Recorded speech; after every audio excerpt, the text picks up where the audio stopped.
150 ISPA. Kita dah turunkan enjin dia separuh macam ni. Kita dah buka ni. Sekejap lagi kita nak buka ni pula untuk apa? Untuk keluarkan coil magnet dia. Bila kita dah keluarkan coil magnet dia, kita akan tukarkan yang baru. Ni kita dah cabut wire dia semua ni.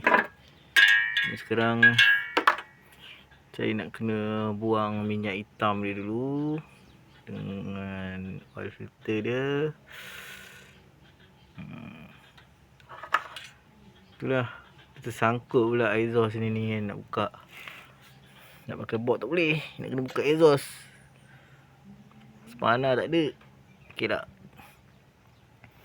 Jadi kita buat apa yang patut dulu lah. Tengok ada leaking tak? Okey, enjin cuci semua, tak ada leaking.